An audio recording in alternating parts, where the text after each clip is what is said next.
Hello, donc cette vidéo est la partie 2 de la vidéo sur ma santé mentale. J'ai coupé en deux parce que sinon elle était beaucoup trop longue, elle faisait 1 heure donc c'était pas possible. Là c'est la partie plus sur mon parcours on va dire pour m'en sortir, genre l'après et tout ce que j'ai fait, voilà. Je vous laisse avec la suite de la vidéo, j'espère que ça vous plaira, je vous fais des bisous et voilà. En fait, de petit à petit remettre en fait un peu des choses dans mon quotidien, petit à petit. Attends, non, première chose déjà que j'ai faite c'est en rentrant du ski, voilà, en me disant que c'était plus possible, etc. En voulant m'en sortir, en voulant me battre, c'est partir de mon groupe de potes. Attention, je vais pas dire que mes potes sont méchantes, malsaines ou je sais pas quoi, vraiment c'est pas le cas, il n'y a pas eu de problème, il n'y a pas eu d'embrouille ou quoi, genre vraiment pas. Je suis juste partie puisque le type d'amitié qu'on avait à l'instant T me convenait pas du tout. Enfin, le type d'amitié qu'on avait ne me convenait pas du tout à l'instant T. C'était pas du tout ce dont j'avais besoin à ce moment-là et ça me prenait beaucoup d'énergie puisque c'était une amitié qui était pas assez sécurisante à l'instant T selon ce dont j'avais besoin. C'est une amitié enfin, il n'y a pas de souci, hein, voilà. Chacun a des amitiés différentes et tout, et c'est pas des mauvaises personnes ou j'en sais rien. Mais c'est vrai qu'à l'instant T, c'est pas du tout ce dont j'avais besoin. Et à l'instant T, en fait, ça me faisait plus de mal qu'autre chose, même si c'était pas du tout. Enfin, c'est pas du tout de leur faute dans le sens où elles essayaient pas. Enfin, c'est pas des personnes méchantes qui essayaient de me faire du mal ou je sais pas quoi, non, vraiment pas. C'est juste qu'en fait, ça me prenait tellement d'énergie. Comme j'ai dit, j'essayais toujours de réfléchir, qu'est-ce qu'elles pensent, comment faire, etc., etc. Du coup, bah, j'arrivais. Enfin, ça me demandait trop d'énergie en fait, c'était pas assez sécurisant pour moi et du coup je pouvais pas me concentrer sur ma guérison parce que du coup j'utilisais en fait toute cette peu d'énergie que j'avais dans les relations sociales et c'était pas du tout possible pour moi à cet instant-là. Du coup je suis partie du groupe, j'ai dit écoutez je m'en vais, enfin voilà c'est pas assez sécurisant et tout, j'ai besoin de... ça me convient pas le type d'amitié qu'on a et tout, ça me convient pas, c'est pas de ce dont j'ai besoin maintenant et du coup je suis partie et j'ai eu notamment des explications voilà, avec ces filles là quand je suis partie et tout. Et il y a un truc qui est revenu aussi, mais c'est que genre des fois en fait t'es là mais on a l'impression que t'es pas là, genre t'es là mais je sais pas, on a l'impression ouais t'es pas là ou t'as pas envie d'être là ou je sais pas, enfin en mode tu parles pas, tu rigoles pas et tout, et c'est totalement vrai, hein. C'est absolument mais 100% raison sur ce point là. Vraiment, enfin sur d'autres d'ailleurs, ouais, voilà, bref, sur ce truc là elles avaient à 100% raison. C'est parce que en fait, enfin, fallait bien comprendre qu'à cette période là j'avais pas envie d'être là, oui c'est vrai, mais j'avais pas envie d'être nulle part, enfin j'avais envie d'être nulle part en fait. Moi j'avais juste envie de me S-word en permanence, j'avais juste envie de M-word en permanence. J'avais pas envie d'être là, j'avais envie d'être nulle part, je me sentais bien nulle part, je me sentais mal tout le temps, enfin j'étais en PLS, j'avais même pas la force de manger, voilà. Et ça c'est un truc qu'il faut bien comprendre, c'est que j'étais, mais enfin j'ai jamais été dans un état, mais honnêtement je pense qu'avant de vivre, d'être vraiment en grosse dépression, je me rendais pas compte de ce que c'était. Et maintenant je me dis waouh, mais les personnes, genre encore moi tu vois, j'ai vécu ça pendant pas si longtemps que ça. Je me dis il y a des personnes qui se battent avec ça pendant des années. Mais le courage, je suis désolée, le courage qu'il faut avoir pour continuer d'exister. Moi je suis désolée, mais les personnes comme ça qui sont en dépression, enfin c'est des personnes hyper fortes et hyper courageuses. Genre on a tendance à dire oui vas-y elle est hyper faible, ils ont soumis à rien faire là, et juste un choix, mais déjà c'est pas un choix, c'est une maladie. Et en plus de ça, mais c'est une lutte au quotidien, genre ça demande beaucoup plus d'efforts de juste exister quand t'es en dépression que de travailler tes partiels à la fin du semestre quand tu te sens bien. Genre vraiment, c'est même pas comparable en fait. Enfin, l'énergie que te demande le moindre petit truc, genre juste te réveiller le matin, c'est compliqué. Donc vraiment, c'est, enfin, je sais pas, mais je saurais même pas comment l'expliquer. Enfin, je pense que en fait, tu peux pas savoir ce que c'est tant que tu l'as pas vécu. Vraiment, c'est un truc tu peux pas. Et genre, voilà, je connais des gens qui avaient fait des dépressions, etc. Et genre, franchement, j'étais à 1000 lieues, mais à 1000 lieues de m'imaginer ce qu'ils pouvaient ressentir. Enfin voilà, donc tout mon courage à vous, vraiment, si certains d'entre vous sont en dépression ou souffrent de maladies mentales, vraiment tout mon courage à vous. Donc voilà, bref, du coup j'ai commencé à mettre en place des petits objectifs, des petits trucs. Alors je sais pas si... c'est pas une solution miracle. C'est pas ce que je vous donne là, ce que je vous dis, c'est ce qui a marché pour moi à l'instant T, c'est ce que j'ai fait. Pourquoi ça a marché cette fois-là et pas cette fois d'avant, j'en sais rien. Pourquoi ça a marché alors qu'il y a plein de gens qui font ça et que ça marche pas, j'en sais rien. Je sais pas. Je ne saurais pas vous dire pourquoi il y a un truc qui s'est débloqué dans ma tête à cet instant-là, j'en sais rien. Mais c'est en aucun cas ce que je vous donne là, les trucs que je vais vous dire, c'est un remède miracle de genre comment sortir de la dépression en 10 étapes. Non, pas du tout, d'accord, ça peut marcher, ça peut ne pas marcher, c'est un truc qui a été utile pour moi, c'est juste mon expérience, je suis en aucun cas professionnelle de santé, je suis en aucun cas médecin, je suis en aucun cas psychologue, je suis en aucun cas psychiatre, enfin voilà, je suis personne, d'accord, je suis personne, je suis juste une fille avec son expérience, et voilà. Et bref, et du coup voilà, moi j'ai commencé à essayer de remettre un réveil tous les matins. J'ai essayé de commencer à faire un repas par jour, puis 2 repas par jour, puis 3 repas par jour. En fait, essayer de remettre en place les choses progressivement. J'ai essayé de remettre un pied à un cours, un peu aller en cours un petit peu. Pas tout le temps évidemment, mais essayer d'aller un petit peu de temps en temps en cours, essayer de retourner à la BU, essayer de faire de travailler un peu régulièrement, etc. Enfin, en fait, voilà, plein de petits trucs, de refaire un peu de sport, etc., etc. Progressivement, pas du jour au lendemain, progressivement, de me forcer à me lever tous les matins, même si c'était une torture. Au début, alors je vais pas mentir, au début, je me sentais vide de ouf. Au début, je me sentais mal, je me sentais en PLS, je me sentais vide, mais genre, tout le temps, je me sentais déprimée, tout le temps. Et ça me demandait une énergie, mais phénoménale, mais genre juste de faire une petite séance de sport le matin, là. Et encore ça, la séance de sport, je ne l'ai pas mis en place dès le début, hein. Mais ça me demandait, un effort. Mais un effort. Moi, le sport, ça m'a beaucoup aidé. D'ailleurs, pour un point, je ne sais pas si c'est pareil pour vous ou pas, mais moi, le sport, ça m'a beaucoup aidé puisque, en fait, je me dis que si je fais du sport, je me fais chier à faire une séance de sport. Donc, si je ne mange pas à côté, j'aurai pas de résultat. Si je dors pas correctement à côté, j'aurai pas de résultat. Si je fais pas ma séance correctement, j'aurai pas de résultat. Et il y a un autre truc, je crois. Enfin bref.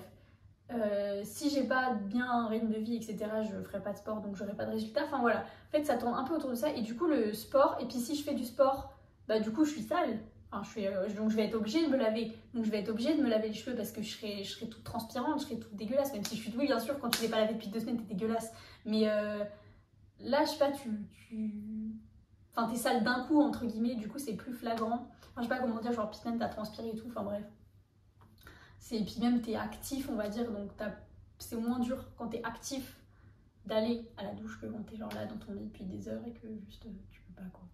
Bref, et du coup, voilà. Donc tu vas plus... Enfin, voilà. Et puis du coup, si je vais à la douche, bah ok, mon visage aussi, mon visage il est dégueu aussi, j'ai transpiré et tout, donc du coup je vais avoir tendance à faire ma skincare et tout, parce que voilà. Et en fait, le sport pour ça, mais ça c'est tout le temps dans ma vie, hein. C'est un peu le centre de tout, dans le sens où en fait si je fais du sport, genre il y a plein de petites habitudes qui vont se mettre en place autour, parce que avec ma séance de sport elle est pas servie à rien, quoi. C'est bon, enfin si je mange pas et que j'ai pas de résultat et je me suis pas fait chier à faire 1h30 de sport ou 30 minutes de sport ou 1 heure de sport ou 2 heures de sport, peu importe, pour que ça serve à rien. Qu'on se voit clair. Donc je sais pas si ça peut vous aider. En tout cas, moi le sport là-dessus ça m'aide beaucoup et ça m'a énormément aidé à sortir de la dépression. Du coup voilà, donc j'ai fait ça pendant des mois. Je suis partie à Lisbonne toute seule. Ça a été, voilà, Lisbonne ça m'a bien aidé aussi à me vider la tête, à m'en sortir, à montrer que j'étais capable de faire quelque chose, etc. Au fur et à mesure des semaines, ça a commencé à devenir de moins en moins dur de faire des petits efforts en fait. Ça a commencé vraiment à être les petits trucs me demandaient de moins en moins d'énergie. J'ai commencé à avoir de moins en moins de pensées S-word, moins en moins envie de M-word. Vraiment, juste progressivement au fur et à mesure des semaines, ça allait mieux. Ensuite est arrivé le bloc 4. Donc le bloc 4, là j'ai commencé... non, du coup, pardon. Ensuite sont arrivées les révisions de partiel. Et du coup les révisions de partiel, mais en fait je me suis rendu compte que pendant le semestre, je pensais avoir travaillé, mais en fait j'avais pas travaillé tant que ça. J'avais beaucoup travaillé par rapport au bloc d'avant, sauf qu'au bloc d'avant en fait j'avais tellement rien fait que le dernier bloc, voilà quoi. Enfin j'avais tellement rien, en fait c'était même pas comparable. Enfin je veux dire, le bloc d'avant j'avais tellement rien fait que là en fait j'avais, oui, travaillé par rapport à avant, mais avant j'avais tellement rien fait que, enfin voilà. Du coup il y a ça, en fait je me suis rendu compte que j'avais pas du tout travaillé, que j'avais travaillé, en fait j'avais pas travaillé pour travailler et pour avoir des bonnes notes, j'avais travaillé pour me mettre un rythme et pour guérir et pour aller mieux mentalement parlant, etc. Donc en fait ce que j'avais fait, ça servait pas à grand chose dans l'idée. Ça servait pour ma santé mentale, mais pour mon apprentissage, ça servait pas à grand chose. J'avais juste lu les cours, j'avais juste assisté au truc, était passive, etc. Enfin voilà, du coup j'avais pas du tout retenu, j'avais pas du tout appris. Voilà. Et du coup, ouais, je suis arrivée au révision partielle en mode ah, Ah, mais tu n'as aucune connaissance en fait, et tu es bien à la ramasse en fait. Bah oui, oui, oui, oui, oui, oui, oui. Donc là, bah, ouais, les partiels se passent rattrapage. Du coup, de rattrapage de justesse, mais rattrapage quand même. Genre en défaut, j'ai eu 9,7 et en nanat, je sais plus. Du coup, j'ai eu néphro et anat. Et ça, je sais plus anat combien j'ai eu, mais pareil, j'étais pas loin de 10. Genre j'allais dans les 9, je sais pas quoi. Enfin, j'étais pas loin. Genre comme néphro, j'étais vraiment pas loin. Enfin voilà. Du coup, j'avais des bons parce que vraiment, à genre 0 quelque chose, point après, je validais. Parce que du coup, il faut vraiment valider toutes les matières et pas valider à 10 de moyenne. Enfin, genre, faut valider toutes les matières à 10 de moyenne. Et du coup, bah là, j'avais pas 10 de moyenne à toutes les matières. J'avais 10 de moyenne au bloc. Enfin, j'avais plus de 10 de moyenne, je sais plus comment j'avais, mais j'avais plus de 10 de moyenne au bloc, mais j'avais pas de 10 de moyenne dans les matières. Ensuite, bloc 4, bah, du coup, j'étais hyper stressée quand j'ai vu mes résultats parce que j'ai dit, ah, t'as déjà pas mal de rattrapage là quand même. tu vas redoubler. Donc là, au niveau de ma santé mentale, ça allait beaucoup mieux quand même. Mais j'ai commencé à paniquer, mais vraiment à paniquer de ouf. Donc au début du semestre, je me suis un peu remis en mode P1. Genre j'ai tryhard au début du semestre. Et puis, enfin au début du bloc, pardon, et arrivé à la moitié du bloc, j'étais tellement stressée que je faisais des crises de panique tout le temps. Ce bloc-là, en plus, était beaucoup plus court, donc il me stressait. Genre on n'avait pas 10 semaines, je crois qu'on en avait 7, sachant qu'on n'avait pas eu les résultats de partiels tout de suite. Donc la première semaine, tu vois, j'avais rien fait du tout. Du coup, la première semaine, voilà, donc ça nous laissait 6 semaines. Mais ensuite, il y a eu la SHS, donc j'ai passé une semaine à bosser la SHS. Donc en fait, après, il nous restait 5 semaines pour faire des grosses matières, tu vois, travailler que des refs, parce qu'avant, au début de l'année, on n'avait pas de refs. Après, troisième bloc, on avait des refs, mais on avait un ref et d'autres matières plus type P2 et tout. Et du coup, au quatrième bloc, là, on avait que des refs. Que des refs, enfin, sauf la SHS, mais du coup, la SHS était passée. Donc là, on avait que les refs. Genre, là, tu es en train de me dire que j'ai 4 semaines pour apprendre des refs. Alors qu'en plus, en néphro, j'ai même pas appris les refs. Et qu'en plus, en néphro, je veux rattrapage. Parce que du coup, en néphro, j'avais fait les cours des profs sur le ref. J'avais pas directement touché le ref. Après, là, voilà, tu peux faire la même chose, mais je voulais le faire correctement. Donc, je me suis dit, je vais apprendre les refs. Parce que du coup, quand tu apprends que les cours de ref, c'est assez pour valider la P2, mais après, tu pars avec des retards pour la suite. Bref. Enfin, en tout cas, selon moi. Et voilà. Et du coup, je me suis mis à bosser, mais j'étais tellement stressée qu'en fait, arrivé 3 semaines avant les partiels, mais c'était fini pour moi. Genre, arrivé 3 semaines avant les partiels. Oui, du coup, on avait 5 semaines pour faire les refs. Et là, je me dis, j'ai 5 semaines pour faire 2 refs. Alors que normalement, en bloc, c'est 10 semaines, tu vois. Genre, j'ai 2 fois moins de temps. Et en plus, je vais au rattrapage avant et tout. Enfin, bref, j'étais en panique. Et vraiment, juste, je faisais des crises de panique tout le temps. Mais c'est-à-dire que dès que je voyais mon cours, je faisais des crises de panique. J'arrivais plus à travailler, etc. Genre, dès que je le voyais, juste, je partais en crise de panique. Donc là, vraiment. Je me rappelle qu'un matin, je me suis levée à 6h et genre avant midi, j'avais fait 6 crises de panique. 6 crises de panique. En 6 heures, j'ai fait 6 crises de panique. C'est trop. À un moment donné, c'est trop. Enfin voilà, et j'étais stressée, mais à un point, enfin c'était infernal. Pareil, la pneumo, je me suis rendu compte que je l'avais grave bâclée en mode on m'avait trop dit la pneumo c'est facile et tout, je m'étais trop concentrée sur la cardio, donc j'avais pas bossé la cardio et en fait je me suis rendu compte que la pneumo j'avais mal fait. En plus les cours des profs en pneumo et enfin entre le ref et les cours des profs étaient pas du tout pareils, genre les cours des profs étaient beaucoup plus longs que le ref. Du coup je me suis retrouvée à quelques jours avant les partiels à découvrir des cours parce que quand l'item sur le tabac il fait 7 pages dans le ref et que le prof il sort un cours qui en fait 35 je crois, 39, 36 je sais plus, enfin bref plus de 30 pages. Bon. Du coup, c'est vrai que ça, je me suis rendue compte en pneumo, c'était la mort. Donc, j'étais stressée, etc. Donc, voilà, encore une fois, rattrapage. On est content heureux. Donc, voilà, vraiment rattrapage. Après ça, je me suis dit, bon, ok, t'es rattrapage, c'était la chance. J'avais tellement peur de redoubler. Au bloc 4. En fait, j'avais tellement peur de redoubler parce que pour moi, redoubler, ça voulait dire retomber en dépression, ça voulait dire revivre la même chose, etc. Donc j'avais tellement peur que je me mettais une pression d'enfer. Enfin, c'était ridicule de mettre autant de pression. En plus, comme j'avais des mauvaises notes avant, comme j'avais déjà le rattrapage et tout, je savais pas comment travailler. Enfin, en plus, là, c'était les rêves. Enfin, j'étais perdue. Et voilà. Et du coup... Oui, donc après, c'était les rattrapages. Et du coup, les rattrapages, là, je me suis dit, bon, tu peux pas refaire comme ça. Les rattrapages, en plus, là, t'as 10 semaines. Là, t'as déjà fait mieux que la dernière fois, puisque oui, du coup, j'ai pas validé la pneumo, j'ai validé la cardio et la SHS. On n'a pas beaucoup de matières parce qu'on a des grosses matières, c'est des grosses matières. Voilà, parce que je sais qu'il y a des facs qui sont genre 10 matières, mais c'est parce que c'est des plus petites matières. Du coup, je pense qu'en vrai, ça fait la même quantité, mais c'est juste que nous, on a des plus grosses matières. Voilà, du coup, on en a moins. Voilà, bref. Du coup, là, donc il me restait, j'avais la pneumo. Donc là, au niveau de mes rattrapages, j'avais 5 rattrapages, donc ce qui fait quand même assez. Enfin, c'est beaucoup quoi. Après, bloc 2, j'avais des points d'avance et tout, donc c'était pas les rattrapages de la mort non plus. Mais parce que du coup, bloc de début de l'année, en fait, tu pouvais. Ça se compensait. Bloc de fin de l'année avec les refs et tout, ça se compensait pas. Mais début de l'année, il fallait pas avoir moins de 6 dans une matière et il fallait avoir 10 au bloc. Voilà.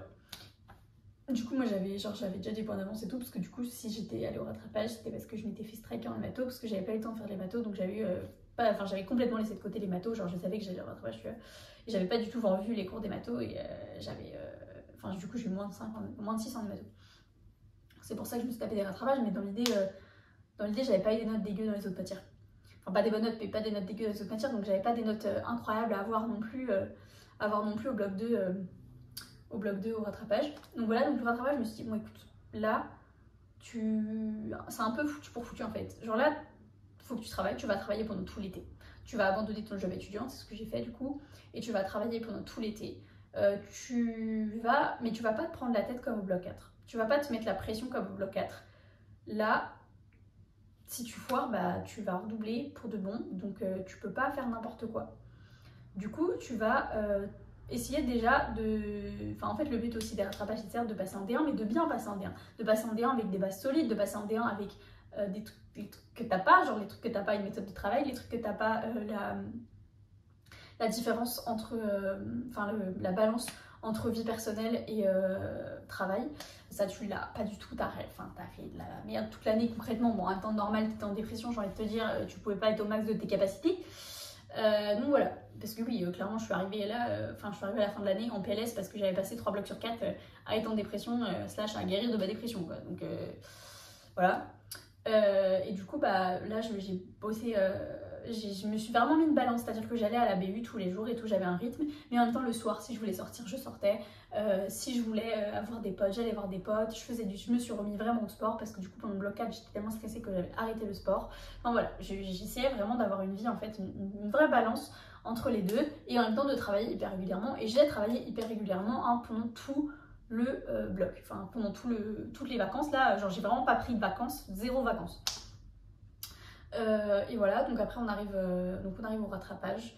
J'y suis allée mais genre sereine de ouf, en mode bon là t'as jamais autant travaillé de ton année, tu connais tes cours, t'as donné ton maximum, t'as des bêtes de notes aux annales, genre vraiment autant tu vois quand j'allais aux annales, quand j'allais au partiel avant je me tapais des 10-11 aux annales, donc c'était bancal de ouf. Mais là genre vraiment je me tapais des 16, des 14... des 16, des 14, des 12 et tout aux annales, donc les 12 c'était dans les matières où j'avais pas d'avance. Donc autant vous dire que bon, je partais bien, tu vois, ouais, j'avais dû avoir 13,5, 14,5 et 16 aux annales. Donc vraiment j'étais là, tranquille, mais ça va de ouf, mais voilà, donc j'y suis allée mais sereine, mais comme jamais. Je connaissais beaucoup plus mieux mes cours qu'avant, j'avais beaucoup mieux compris qu'en première session, etc. Du coup, le premier jour, ça s'est hyper bien passé. Vraiment, je suis sortie en mode bon, bah c'est bon, ça, je valide, ça m'a redonné un petit peu confiance en mes capacités scolaires et tout. Deuxième jour, premier truc pneumo. Bon, pneumo, je me suis dit en vrai, mais bon, ça passe quand même, je pense. Enfin, genre, je vais pas avoir une note mirobolante, mais je pense que ça passe. Après, premier truc de l'après-midi, néphro. Catastrophe. Je suis sortie de truc, j'ai fait mais putain. Je connaissais mes cours, mais vraiment, il y a des trucs, j'ai fait mais j'ai jamais vu ça de ma vie. Ça sort d'où? Le DP, je sais pas, je sais pas, ils se sont dit on n'était pas en P2 ou j'en sais rien, parce que vraiment ça avait rien à voir avec ce qu'on avait fait avant. Enfin, c'était, mais l'examen de néphro, je pense que honnêtement, la moitié des gens qui sont allés en rattrapage de néphro ont redoublé. À mon avis, on doit être par là. Vraiment, on doit être par là. Sincèrement, parce que le rattrapage de néphro, mais c'était n'importe quoi. Le sujet, mais c'était tellement pas de notre niveau, c'est indécent. Il était mais infaisable, vraiment infaisable. Tu vois, tous les gens que je connais qui sont passés, vraiment, ils ont eu 10, quoi. Ils ont 10 stupides, ils ont eu 10 2, 10 3, 10. Enfin voilà, c'est vraiment pas. Donc bref, le rattrapage de néphro était assez costaud. Donc je me suis dit merde. Ensuite, le rattrapage d'Annette s'est bien passé. Ensuite, je suis partie en vacances. Du coup, je suis partie en vacances direct après. Voilà, j'arrivais pas à me détendre honnêtement. Parce que j'étais toujours paniquée pour les rattrapages, etc. Je disais, putain, la néphro, elle va m'avoir, tu vois, je vais faire double à cause de la néphro. J'avais un peu le démon parce que je me suis dit, bah, j'ai quand même beaucoup travaillé, tu vois, donc ça fait un peu chier de redoubler pour la néphro. Et enfin, sachant qu'en plus je l'avais bossé et que c'est le pire, c'était la matière que je connaissais le mieux, la néphro. Vraiment, c'était la matière, j'étais le plus sûre de moi. Ok, y a pas de souci. Bref, du coup, les résultats des rattrapages tombent, donc effectivement, je redouble. Trop chouette. À cause de la néphro, ouais, on est content. Top. Ouais, non mais oui, bah du coup, la néphro, j'ai encore moins qu'en première session, donc comme ça. Alors que j'avais des meilleures notes sociales, que j'avais beaucoup plus compris, que j'avais mieux compris les choses, que j'avais beaucoup mieux compris, que je connaissais beaucoup mieux mes cours et tout, enfin vraiment. Bref. Mais voilà, donc bah voilà. Du coup, bilan de mon année un petit peu. Je suis mitigée face à ce redoublement parce que bien évidemment, bah, c'est sûr, redoubler c'est pas cool et tout. Je me sens un peu bah, nulle entre guillemets, enfin je me sens pas nulle, mais genre voilà, enfin redoubler c'est chiant quoi, c'est chiant de redoubler, personne veut redoubler. Et voilà, et en même temps, bah j'étais tellement stressée pour la D1, je me disais déjà je serais arrivée en D1 complètement crevée parce que t'aurais donné. T'avais tellement bossé pendant toutes les vacances que tu serais arrivée en D1 mais en PLS. Tu pars avec des bases de P2 qui sont pas ouf parce que t'aurais tout validé mais avec des notes hyper limites. T'avais pas de méthode de travail, tu sais pas faire de la balance vie privée, vie travail là, même si c'était mieux au rattrapage, mais c'était loin d'être parfait quand même. Tu vas rentrer en D1 hyper stressée parce que du coup j'étais censée partir en voyage à l'étranger et du coup si je partais en semestre à l'étranger, et ben il fallait que c'est-à-dire que j'étais en stage en temps plein là-bas. Du coup je devais en fait un peu quand même connaître mes cours et tout et bien avoir une méthode, être bien rodée parce que du coup j'aurais moins de temps là-bas que si j'étais restée en France parce que bah voilà, et puis en plus je voulais voyager etc. Donc je savais que tu vois j'allais pas être devant mes collèges tout le temps comme je l'aurais fait peut-être si j'étais restée en France. Du coup c'est vrai que j'étais stressée, je me suis dit putain il faut que tu t'avances sur le deuxième semestre et tout parce que sinon c'est la mort, enfin voilà. Du coup voilà. Donc je me suis dit, enfin c'est pour ça en soi le redoublement c'est bien. En fait je sais que pour moi en tant que personne c'est bien de redoubler, que ça va être bien parce que je vais arriver en D1, voilà, en ayant tous les trucs là que j'ai pas fait dans ma première P2, je vais pouvoir bien les faire. Peut-être vivre une vraie P2 parce que là j'ai pas, enfin ce que j'ai vécu c'est pas du tout une vraie P2. Je suis pas du tout sortie, j'ai pas du tout, j'ai même pas créé des relations sociales. Alors oui j'ai quelques potes etc mais on n'est pas si proches que ça au final et j'ai pas de vrais groupes de potes, de vrais trucs parce que bah forcément je suis pas sortie et tout et que j'ai passé ma P2 au fond de mon lit à pleurer, ma méthode de travail, mon hygiène de vie, tout ça je vais pouvoir vraiment retravailler dessus là et arriver en D1 avec de bonnes bases et directement commencer à travailler à fond en mode EDN dès la D1 en arrivant en D1 et bien parce que voilà. J'ai vu ça notamment en parlant avec des gens d'années sup que je connais qui sont passés à chaque fois toutes leurs années de justesse et qui maintenant sont là en mode comment je vais faire pour les EDN. Et bah du coup moi je me dis j'ai un an de plus pour bien travailler, bien perfectionner ma méthode etc et arriver en D1 bien sereine machin. Bref voilà, je pense que j'ai à peu près tout dit pour cette partie redoublement et tout. Oui bien sûr je suis un peu triste etc, je suis triste de quitter ma promo, de devoir recommencer tout à zéro, j'ai peur de refaire une dépression etc, mais je pense qu'il y a quand même des points positifs de ce redoublement. Ça va me permettre aussi de plus voyager, de plus apprendre à le connaître, de prendre soin de moi, enfin voilà, de faire plein de choses. Et voilà, sinon je vais terminer cette vidéo en faisant un petit point santé mentale et vous dire que c'est ok de pas aller bien etc, que ça arrive, que ça veut pas dire que vous êtes des personnes faibles, c'est pas parce que vous allez mal à un moment donné que vous avez plus la force de sortir de chez vous, de vous doucher machin, que vous êtes une personne faible ou quoi, genre vraiment pas. Enfin la dépression c'est un truc tellement fort qu'on peut pas comprendre si on l'a pas vécu, enfin pour moi il faut vraiment le vivre pour le comprendre. C'est dur et franchement déjà juste de réussir à vous battre avec la dépression, de réussir à tous les jours être là et continuer de vivre et pas vous S-word, franchement je suis désolée, déjà rien que ça vous êtes fort. Je suis désolée, rien que ça vous êtes fort, rien que ça c'est une victoire, rien que ça c'est une victoire. Chaque jour qu'on vit, quand on est en dépression, chaque jour de plus qu'on vit, c'est une victoire. C'est un jour où on bat la dépression un peu plus, voilà. Puisque si c'était la dépression qui gagnait, on se S-word direct, on se S-wordrait direct. Donc voilà, vous êtes des personnes hyper fortes, hyper courageuses, etc. etc. Si vous pouvez vous en sortir aussi, enfin franchement voilà, vous trouverez le moyen de vous en sortir, c'est pas une fatalité, c'est pas parce que vous êtes en dépression à un moment donné, à ce moment-là, où voilà, que forcément c'est une fatalité, que forcément vous arriverez jamais à vous en sortir, etc. C'est archi faux, genre vraiment c'est pas parce que là maintenant vous êtes en dépression que ça ira pas mieux après, que la vie sera pas plus belle après, vraiment je vous promets que ça ira mieux et que c'est possible. Si vous vous sentez mal, attention là je parle pas forcément que des personnes qui sont en dépression, même si effectivement si vous êtes en dépression ou atteint de maladie mentale, c'est quand même mieux d'y aller, mais si juste vous vous sentez pas bien, n'hésitez pas à aller consulter. Il y a plein de trucs qui permettent de consulter maintenant. Il y a plein de dispositifs étudiants mis en place. Déjà par la fac, tu as les rendez-vous avec les psychologues qui sont gratuits. Donc tu peux pas te faire diagnostiquer par un psychologue, tu peux te faire diagnostiquer que par un psychiatre. Mais en soi, le diagnostic, ça aide, c'est vrai, mais ça fait pas tout. Donc déjà, aller voir un psychologue pour essayer d'aller mieux, pour essayer d'en parler, pour essayer de faire différentes thérapies. Bon, j'imagine que c'est plutôt des thérapies par la parole qui sont proposées par les psychologues de la fac et pas des trucs un peu plus spécialisés type EMDR, hypnose, etc. Je sais pas, peut-être que voilà, je parle dans le vide, mais je pense, en tout cas, c'est les thérapies les plus répandues. Donc voilà, il y a les psys de la fac qui sont gratuits, donc n'hésitez pas à prendre rendez-vous auprès des organismes de la fac. Il y a pour les étudiants en santé, donc là je pense pas que ça concerne les étudiants en passe, pardon, pour les étudiants en médecine, je pense pas que ça concerne vraiment les étudiants en passe, mais essayez de voir quand même, mais pour moi c'est vraiment les étudiants en médecine. Après il y a peut-être les mêmes genres de dispositifs pour les autres étudiants en santé, du coup hors passe, genre donc vraiment les filières, les vraies filières quoi. Donc dentaire, kiné, maïeutique, pharma, et voilà. Donc vous avez peut-être ce genre de dispositif aussi, mais je sais que nous, en tout cas dans ma fac, il y a des espèces de partenariats avec le CHU où les étudiants en médecine peuvent être suivis au CHU. Comment, je sais pas, mais je crois que c'est gratuit aussi, je suis pas sûre, mais je crois que c'est gratuit par certains psys du CHU, psychiatres du CHU. Voilà, je connais des gens qui l'ont fait. Donc n'hésitez pas à vous renseigner sur ce genre de dispositif-là. Après, en ville, pour tout ce qui est des psychologues, psychiatres en ville, donc c'est vrai que les psychologues en ville, ça coûte extrêmement cher. Donc voilà, après, si vous avez les moyens, vous pouvez toujours y aller. Mais les psychiatres, sachez que c'est remboursé.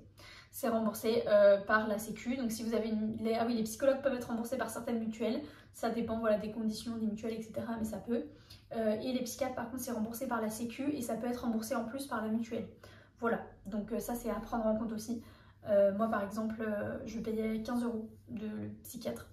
Voilà, donc ça peut être cool, sachant que, ok, 15 € soit c'est tout grand étudiant, c'est quand même 15 €, mais pour les étudiants en médecine, j'ai envie de dire 15 € c'est le prix d'une soirée médecine. Voilà, tu dépenses 15 €, 30 € dans une soirée médecine, genre le prix d'une soirée vraiment organisée par la fac, par les assos de la fac. Je sais pas s'il y a ça dans toutes les facs, mais j'imagine. Et encore 15 € c'était le moins cher, nous vraiment.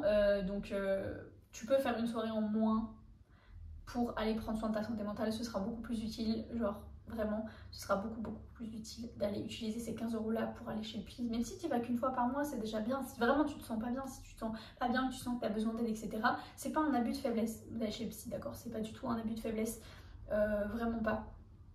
Il faut beaucoup de courage pour essayer de s'en sortir, essayer d'aller mieux, etc. Il faut vraiment beaucoup de courage. Donc voilà, si tu te sens pas bien, n'hésite pas à aller te faire aider. Je te promets que t'es pas obligé de subir ça. Je te promets que la vie, elle est pas aussi nulle, que ça peut aller mieux, que la vie peut être cool. Voilà, et voilà. Du coup, n'hésitez pas à prendre soin de vous si vraiment vous allez pas bien. Moi, je vous fais des bisous. J'espère que cette vidéo vous aura plu. C'était une vidéo qui était assez compliquée pour moi à filmer. Mais bon, j'espère qu'elle aura pu vous aider. J'espère que les mini conseils que je vous ai donnés et mon témoignage que je vous aurai donné pourra vous aider et pourra aider certaines personnes qui sont dans mon cas ou seront dans mon cas à l'avenir. Voilà, c'est tout pour moi. Je vous fais des bisous et je vous dis à bientôt dans une prochaine vidéo.